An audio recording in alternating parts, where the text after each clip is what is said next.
Human digestive সিস্টেমের আরেকটি class নিয়ে আমি চলে এসেছি, যেখানে আমি আলোচনা করব মানুষের ইন্টেস্টিন বা দু ধরনের যে অন্ত্র আছে, ক্ষুদ্রান্ত এবং বৃহদান্ত্র। দেখো, ক্ষুদ্রান্ত হচ্ছে স্মল ইন্টেস্টাইন। পাকস্থলীর ঠিক পরবর্তী যে অংশ সেটাই হচ্ছে ক্ষুদ্রান্ত। পাকস্থলীর পরবর্তী আবার যে নালীর মতো অংশ, পাকস্থলীটা আমরা বলেছিলাম যে পাকস্থলীটা একটা ফোলা ব্লাডারের মতো অংশ বা বেলুনের মতো অংশ, কিন্তু যখন আবার সেটা ছোট নালীর মতো শেপে হয়ে যাচ্ছে তখনই সেটা হলো ক্ষুদ্রান্ত। ক্ষুদ্রান্তের মূলত তিনটি অংশ, এক হচ্ছে ডিওডিনাম বা একে ডুওডিনাম বলা যেতে পারে, দুই হলো জেজুনাম,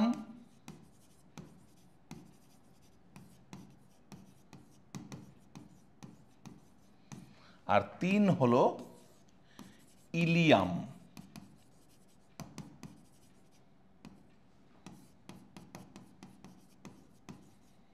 ইলিয়াম।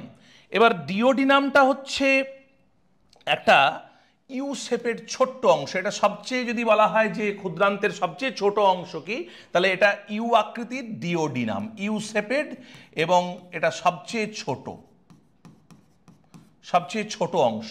আর সবচেয়ে বড় অংশ হচ্ছে এই ইলিয়াম, সবচেয়ে বড় অংশ হচ্ছে ইলিয়াম, আর মধ্যবর্তী অংশ হচ্ছে জেজুনাম। তাহলে তিনটে যে অংশ, প্রথমে রয়েছে ডিওডিনাম, তারপরে রয়েছে জেজুনাম, তারপরে রয়েছে ইলিয়াম। এবার আমরা যদি একটু আমাদের ডাইজেস্টিভ ট্র্যাকে কোনখানে ক্ষুদ্রান্ত আছে এটা একটু বোঝার চেষ্টা করি, তাহলে দেখো, এটা হলো স্টমাক। এই যে ডাইলেটেড পোর্শন, এটা হচ্ছে স্টমাক। এবার স্টমাকের পরবর্তী ঠিক এই যে ইউ আকৃতির অংশ, এটাকেই বলে ডুওডিনাম বা ডিওডিনাম। এটাকে বলে ডিওডিনাম বা ডুওডিনাম। তারপরের যে কয়েলড স্ট্রাকচার, এটা হচ্ছে জেজুনাম। আর একদম লাস্টে যে কয়েলড স্ট্রাকচার রয়েছে তাকে বলছি ইলিয়াম। তাহলে এখানে পাকস্থলীর শেষ থেকে শুরু হলো প্রথম অংশ ইউ শেপের ছোট্ট অংশ, বা অনেকে সি শেপেড বলে, কাপ লাইক স্ট্রাকচার, এটা ডিওডিনাম, তারপরে জেজুনাম, তারপরে ইলিয়াম। ইলিয়ামটা এসে যুক্ত হয়েছে বৃহদান্ত্রে। এবার এই ক্ষুদ্রান্ত আমাদের খুব গুরুত্বপূর্ণ একটা অংশ, কারণ এখানে খাবার পরিপাকের মূলত বেশিরভাগ যে কাজগুলো সেগুলো কিন্তু ক্ষুদ্রান্তেই হয়। কারণ ক্ষুদ্রান্তের দেওয়ালে রয়েছে প্রচুর গ্রন্থি, আন্ত্রিক গ্রন্থি, এবং ক্ষুদ্রান্তের দেওয়ালের আমি প্রস্থচ্ছেদ এক্ষুনি দেখাবো। তাহলে এই প্রস্থচ্ছেদে দেখতে পাবো যে কি কি ধরনের লেয়ার রয়েছে এবং কি কি সেখানে গ্রন্থি রয়েছে। তাহলে ক্ষুদ্রান্তের দেওয়ালে রয়েছে আন্ত্রিক গ্রন্থি, যেটা শর্করা, প্রোটিন, ফ্যাট সব ধরনের পরিপাকে সাহায্য করে। এছাড়া আরেকটা ব্যাপার রয়েছে, এই ডিওডিনামের খাঁজে এই জায়গায় একটা পাতার মতো গঠনের একটা গ্রন্থি আছে। এই গ্রন্থিটাকে বলে প্যানক্রিয়াস বা অগ্নাশয়। এই অগ্নাশয়ের একটা নালী এসে ডিওডিনামে উন্মুক্ত হয়, ডিওডিনামে এসে ওপেন হয়। তাহলে এই অগ্নাশয় যে উৎসেচকগুলো তৈরি করে, অগ্নাশয়ের যে বহিঃক্ষরা অংশ আছে সেখান থেকেও প্রচুর উৎসেচক তৈরি হয়। সেই প্যানক্রিয়াটিক জুসও কিন্তু ডিওডিনামে এসে পৌঁছায়, এবং প্যানক্রিয়াটিক জুসের দ্বারাও খাদ্য পরিপাক কিন্তু ক্ষুদ্রান্তেই হয়। তাহলে ক্ষুদ্রান্তের আরেকটা অ্যাডেড অ্যাডভান্টেজ আছে, ক্ষুদ্রান্তের নিজস্ব আন্ত্রিক গ্রন্থি দিয়েও সে পরিপাক করতে পারে। আবার এই যে অগ্নাশয় রসে যে উৎসেচকগুলো থাকে, সেই অগ্নাশয় রস বা প্যানক্রিয়াটিক জুসও এসে ডিওডিনামে পৌঁছায় এবং ক্ষুদ্রান্তে সেই খাবারের পরিপাকে, অর্থাৎ শর্করা, প্রোটিন, ফ্যাটের পরিপাকে গুরুত্বপূর্ণ ভূমিকা সে নেয়। এছাড়া ক্ষুদ্রান্তের দেওয়ালে প্রচুর ভিলাইয়ের মতো গঠন থাকে, আঙুলের মতো কিছু অভিক্ষেপ বা ফিঙ্গার লাইক প্রজেকশনস থাকে, যেগুলোকে বলে ভিলি বা ভিলাই। এই ভিলাইগুলো একক খাদ্যকণা শোষণে সাহায্য করে।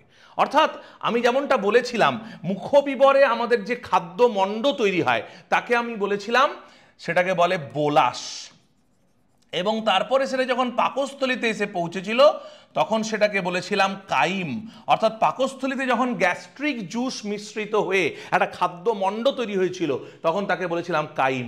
তারপরে যখন ক্ষুদ্রান্তে সেটা খাবার গুলো একদম পাচিত হয়ে একক যে খাদ্য রস তৈরি হবে তাকে বলবো কাইল। তাহলে ক্ষুদ্রান্তের কাজ হচ্ছে একটা একক খাদ্য রস বা কাইল গঠন করা, CHYLE, কাইল গঠন করা।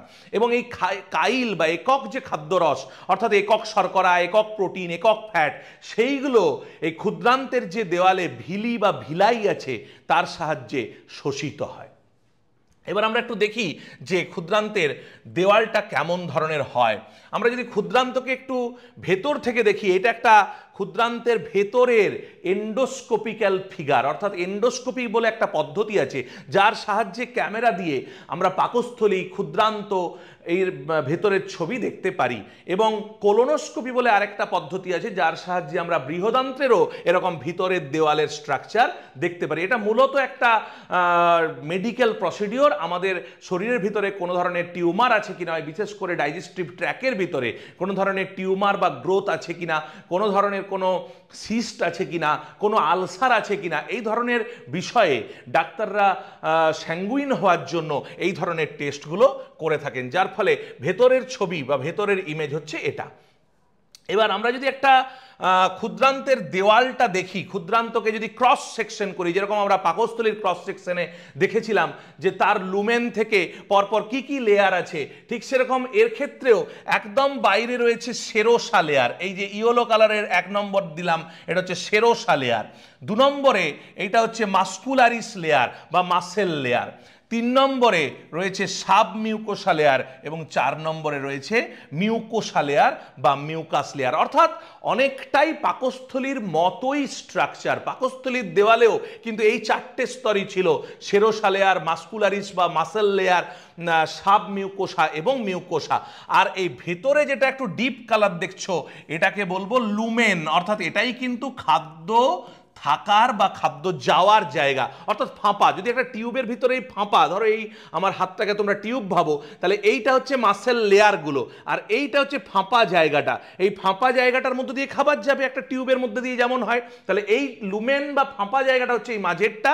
তারপর ভেতর থেকে বাইরে যদি আমরা ধরি, সবচেয়ে ভেতরে আছে মিউকোসা লেয়ার বা মিউকাস লেয়ার, তারপরে রয়েছে সাব মিউকাস, মানে নাম শুনেই বুঝতে পারছে মিউকাসের তলায় বলে সাব মিউকাস, তারপরে তার বাইরে আছে মাসেল লেয়ার বা মাস্কুলারিস লেয়ার, তারপরে একদম বাইরে রয়েছে একটা সেরাস পর্দার লেয়ার যাকে আমরা সেরোসা লেয়ার বলছি।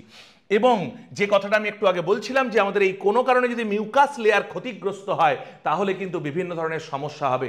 অর্থাৎ কোনো ব্যাকটেরিয়াল ইনফেকশনের কারণে বা কোনো ভাইরাল ইনফেকশনের কারণে, কোনো মাইক্রোবসের ইনফেকশনের কারণে অনেক সময় এই দেওয়ালগুলোতে ফুটো হয় বা অনেক সময় অনেক কৃমি বা হেলমিন্থ জাতীয় বিভিন্ন জীব আমাদের ওই ডাইজেস্টিভ ট্র্যাকের ভিতরে বাসা বাঁধতে পারে।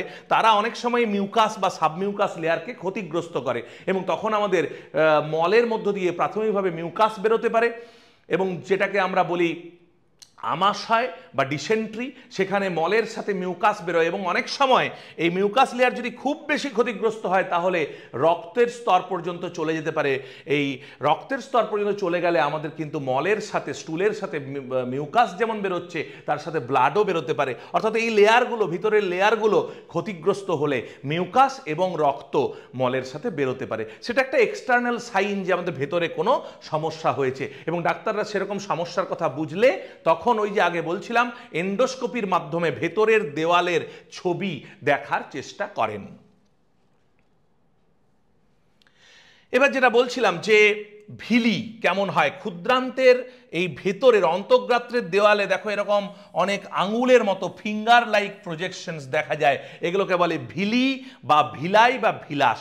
এদের কাজ হচ্ছে একক খাদ্য রস বা ওই যে যেটা বলছিলাম কাইল, সেটাকে শোষণ করা এবং সেটাকে রক্তে প্রবাহিত করা। অর্থাৎ এর গায়ে প্রচুর ব্লাড ভেসেলস আছে, সেই ব্লাড ভেসেলসগুলো ওই একক যে খাদ্য রসগুলোকে শোষণ করে এবং নিয়ে শরীরের বিভিন্ন জায়গায়, অর্থাৎ আমরা খাবার খাই কেন, খাবার খাই, খাবারটা হজম হলে তার মধ্যে থেকে যে একক খাদ্যগুলো গেল সেই নিউট্রিয়েন্টস বা পুষ্টি দ্রব্যগুলো কোষে কোষে যাবে এবং আমাদের শরীরের সমস্ত কোষের যে পুষ্টির চাহিদা সেটাকে মানে পূরণ করবে আমাদের ওই রক্তের মাধ্যমে গিয়ে। তাহলে ডাইজেশনের মূল উদ্দেশ্য হচ্ছে ফাইনালি গিয়ে শোষণ করা। তাহলে এই ভিলাই কিন্তু খাদ্য শোষণে বা অ্যাবজর্পশনে খুব গুরুত্বপূর্ণ একটা ভূমিকা পালন করে। তাহলে আমি যেমনটা বলেছিলাম যে ডাইজেস্টিভ ট্র্যাকের কাজ কিন্তু শুধুমাত্র খাবার হজম করা নয়, খাবার শোষণ বা অ্যাবজর্পশনে সাহায্য করা। একটু টার্মিনোলজিটা ঠিক রাখবে, শ্বসন নয়, কিন্তু শ্বসন মানে রেসপিরেশন, এটা শোষণ, অ্যাবজর্পশন অর্থাৎ যে খাবারটা হজম হলো, একক খাদ্য তৈরি হলো, সেটা ওই একক খাদ্যটা আবার পৌঁছে দেওয়া রক্তে এবং রক্তের মাধ্যমে সারা দেহের যত কোষ আছে সমস্ত কোষে পৌঁছে দেওয়া। এবার যেমনটা বলছিলাম যে আমাদের অগ্নাশয়ের দেওয়ালে কিছু গ্রন্থি আছে যেগুলোকে বলে ইন্টেস্টিনাল গ্ল্যান্ডস বা আন্ত্রিক গ্রন্থি। এরা একটা রস ক্ষরণ করে, যেমন পাকস্থলী যে রসটা ক্ষরণ করছিল তাকে বলছিলাম গ্যাস্ট্রিক জুস, সেরকম এরাও একটা রস ক্ষরণ করে যাকে বাংলায় বলে আন্ত্রিক রস, ইংলিশে বলে সাক্কাস এন্টেরিকাস। একটু ভালো করে মনে রাখবে। আন্ত্রিক গ্রন্থি আবার দু ধরনের হয়, লাইবারকুনের গ্রন্থি বা ক্রিপ্টস অফ লাইবারকুন, লাইবারকুনের গ্রন্থি এবং ব্রুনারের গ্রন্থি। এর মধ্যে লাইবারকুনের গ্রন্থি বা ক্রিপ্টস অফ লাইবারকুন সে বিভিন্ন ধরনের পাচক উৎসেচকগুলো ক্ষরণ করে। তার মধ্যে আর্জেন্টাফিন কোষ আছে, সে সেরোটোনিন সিক্রেটিন ক্ষরণ করে। সিক্রেটিন একটা লোকাল হরমোন যেটা ক্ষুদ্রান্ত থেকে ক্ষরিত হয়। প্যানেথ কোষ বলে এক ধরনের কোষ আছে যে লাইসোজাইম সিক্রেশন করে। গবলেট কোষ আছে যে মিউকাস ক্ষরণ করে। অর্থাৎ মিউকাস কিন্তু পাকস্থলী থেকে আরম্ভ করে ক্ষুদ্রান্ত সব জায়গায় খাবারটার ইজি প্যাসেজের জন্য, খাবারটা যাতে খুব দ্রুত ওই নালীর মধ্য দিয়ে প্রবাহিত হতে পারে সেই জন্য একটা হড়হড়ে শ্লেষা জাতীয় পদার্থ বা মিউকাস ক্ষরণ প্রত্যেক জায়গাতেই হয়। তাই এখানে খুব ইম্পর্টেন্ট গবলেট সেল আছে ফর মিউকাস সিক্রেশন, এবং এই মিউকাসটা এই আন্ত্রিক রসের একটা অন্যতম গুরুত্বপূর্ণ অংশ। এছাড়া রয়েছে ব্রুনারের গ্রন্থি বা ব্রুনার্স গ্ল্যান্ড, যেটা পাচক উৎসেচক এবং মিউকাস সেও ক্ষরণ করতে পারে। তাহলে এই রয়েছে আন্ত্রিক গ্রন্থি এবং তার আন্ত্রিক রস এবং তাতে কি উপাদান আছে সেগুলো আমি বললাম। এবার আন্ত্রিক রসে বিভিন্ন ধরনের উৎসেচক কিন্তু পাওয়া যায় যেগুলো শর্করা, প্রোটিন, ফ্যাট পরিপাকে খুব সাহায্য করে। যেমন আন্ত্রিক রসের মধ্যে intestinal amylase, maltase, sucrase, lactase ইত্যাদি, এই প্রথম 1 থেকে 4 যেগুলো আমি লিখেছি এইগুলো সবগুলোই 1 থেকে 4, আরও অনেকগুলো আছে, আমি মূলগুলো লিখেছি। এরা শর্করা পরিপাকে সাহায্য করে। এদের মূল কাজ হচ্ছে শর্করা পরিপাক। ইরেপসিন, ইরেপসিন বলে যে উৎসেচকটার কথা বলেছি, ইরেপসিন বলে আলাদা কোনো মানে একটা কোনো উৎসেচক নয়, এটা অনেকগুলো উৎসেচক আছে। যেমন কার্বক্সি পেপটাইডেজ, অ্যামাইনো পেপটাইডেজ এবং ডাইপেপটাইডেজ। এরা সব কি করে, এরা মূলত প্রোটিন পরিপাকে সাহায্য করে। তাহলে এরা প্রোটিনের পরিপাকে সাহায্য করছে। আর রয়েছে intestinal amylase, lipase. Intestinal lipase হচ্ছে ফ্যাট বা লিপিড পরিপাকে সাহায্য করছে। তাহলে দেখতে পাচ্ছ যে আন্ত্রিক রসে কিন্তু শর্করা, প্রোটিন, ফ্যাট সব ধরনের পরিপাককারী উৎসেচকও আছে।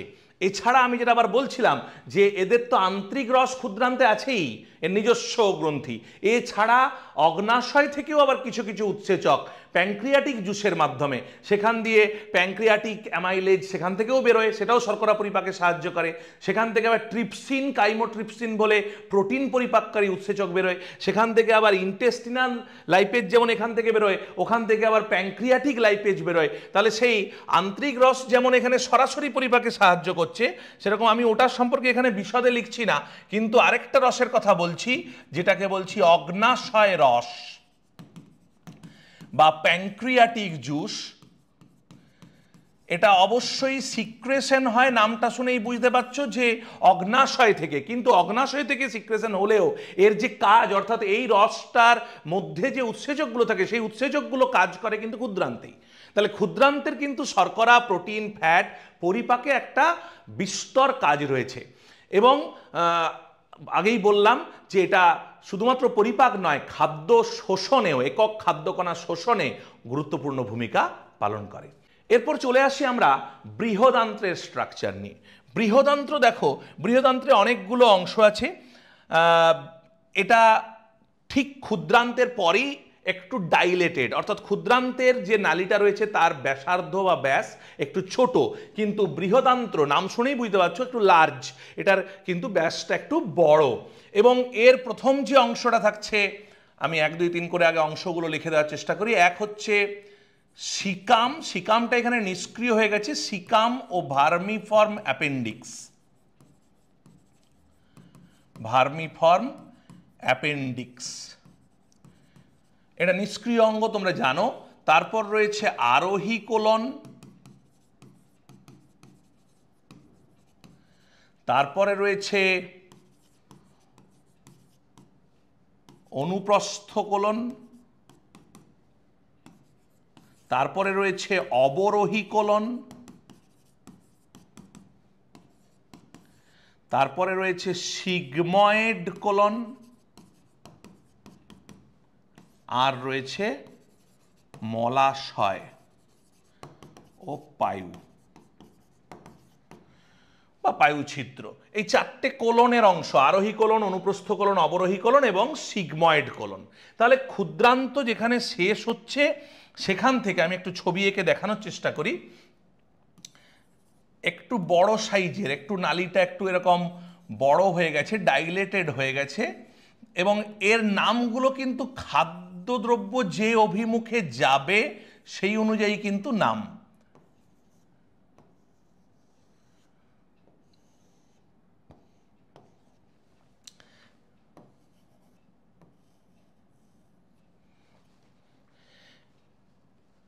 দেখো আমার ছবি অনুযায়ী এই ভেতরে যদি থাকে হচ্ছে এই যে প্যাঁচানো কয়েল স্ট্রাকচারটা, এই ইয়েলো কালারের যেটা আঁকলাম, এইটা ধরো হচ্ছে ক্ষুদ্রান্ত্র। তাহলে ক্ষুদ্রান্তের একদম ইলিয়ামটা লাস্টে এসে মিশেছে হচ্ছে এই সাদা যে পুরো টিউবুলার স্ট্রাকচার, এটা হচ্ছে লার্জ ইন্টেস্টিন। তার একদম প্রথমে 1 নম্বর অংশ কোনটা? 1 নম্বর অংশ হচ্ছে এইটা, সিকাম এবং ভার্মিফর্ম অ্যাপেন্ডিক্স। তারপর ধরো খাদ্য যাবে কোন অভিমুখে? এই অভিমুখে, তাহলে এটা 2 নম্বর আরোহী কোলন, আরোহী কোলন। অ্যাসেন্ডিং কোলন, ইংলিশে নাম অ্যাসেন্ডিং কোলন, অর্থাৎ খাবারটা অ্যাসেন্ড করছে, তারপর খাবারটা যাবে এরকম অভিমুখে। তাহলে 3 নম্বর অংশটার নাম হচ্ছে অনুপ্রস্থ কোলন, বা এটাকে বলে ট্রান্সভার্স কোলন। তারপরে খাবারটা নিচের দিকে নামবে, তাহলে এটা হচ্ছে অবরোহী কোলন। 4 হচ্ছে অবরোহী কোলন, অবরোহী। আর তারপরে এস শেপের যে টার্নিংটা নিয়েছে এই জায়গাটাকে বলে 5 নম্বর, অর্থাৎ সিগময়েড কোলন। তারপরে রয়েছে এটা 6 নম্বরে মলাশয় এবং পায়ু ছিদ্র। তাহলে এই হচ্ছে টোটাল বৃহদান্ত্রের স্ট্রাকচার। এবং বৃহদান্ত্র এতক্ষণ তোমাদের পাকস্থলীতেও দেখেছো, ক্ষুদ্রান্তে দেখেছো যে খাদ্য পরিপাক, ক্ষুদ্রান্তে আবার পরিপাকের সাথে শোষণ, এগুলো হচ্ছে। কিন্তু বৃহদান্ত্র খাদ্য পরিপাকেও কোনো অংশ নেয় না, শোষণেও অংশ নেয় না। এরা মূলত অপাচ্য খাদ্যটাকে স্টোর করা, অপাচ্য যে খাদ্য রয়েছে এটা কিন্তু খুব ভালো করে মনে রাখবে, ভুল করবে না কোনোভাবেই। এটা হচ্ছে অপাচ্য খাদ্য জমা রাখা, স্টোরেজ, এটা হচ্ছে এর প্রধান কাজ। আর হচ্ছে বহিষ্করণ করা, মলাশয়ের মধ্যে আলটিমেটলি জমা থাকছে শেষ পর্যন্ত, এবং সেটা পায়ু ছিদ্রের মাধ্যমে নিয়ম করে বাইরে বেরিয়ে যাচ্ছে মলের মাধ্যমে বা স্টুল ফরমেশনের মাধ্যমে। অর্থাৎ এখানে স্টুল ফরমেশন হয় এটা বলতে পারো। অপাচ্য খাদ্যটা প্রথমে তাহলে এইরকম এই অনুযায়ী আসবে 2 নম্বর স্থানে, অর্থাৎ আরোহী কোলনে, তারপর অবরোহী অনুপ্রস্থতে, তারপর অবরোহীতে, তারপর সিগময়েডে, তারপরে মলাশয়ে ঢুকবে। মনে রাখবে তোমরা একটা কথা, যে আমরা যে মল ত্যাগ করি সেই মলটা কিন্তু অন্ততপক্ষে 2-3 দিনের সেটা একটা জমে থাকা বর্জ্য পদার্থ। অর্থাৎ আমরা 2-3 দিন আগে যে খাবার খেয়েছিলাম, ডাইজেশন হয়েছিল, সেই ডাইজেশনটা, অর্থাৎ এই যে পুরো টিউবটাতে এটা জমা থাকে এবং ধাপে ধাপে 2-3 দিনের বাসি মল আস্তে আস্তে বাইরে বেরোয়, এবং সেটা বিভিন্ন ধরনের ব্যাকটেরিয়া এবং মাইক্রোবসের দ্বারা ফার্মেন্টেড হয়ে মল তৈরি হয় এবং মল শরীরের বাইরে বেরোয়। এবং মলের মধ্যে দিয়ে শুধুমাত্র যে অপাচ্য অংশ বেরোয় তা নয়, শরীরে আরও কিছু অপ্রয়োজনীয় দূষিত পদার্থ সেটাও কিন্তু এখানে বেরোতে পারে। এবং মলের বর্ণ, অনেকের প্রশ্ন জাগে যে মলের বর্ণ কেন হলুদ হয়, সেখানে বিভিন্ন ধরনের তোমার ইয়েলো যে রঞ্জক থাকে, সেই কারণে স্টার্কোবিলিন, স্টার্কোবিলিনোজেন, এই ধরনের কিছু ইয়েলো বা হলুদ রঞ্জক থাকে বলে মলের বর্ণ হলুদ হয়। তাহলে আজকের ক্লাস থেকে আমরা ক্ষুদ্রান্ত এবং বৃহদন্ত্রের গঠন সম্পর্কে জানলাম এবং তারা কি কাজ করে সেটা সম্পর্কে জানলাম।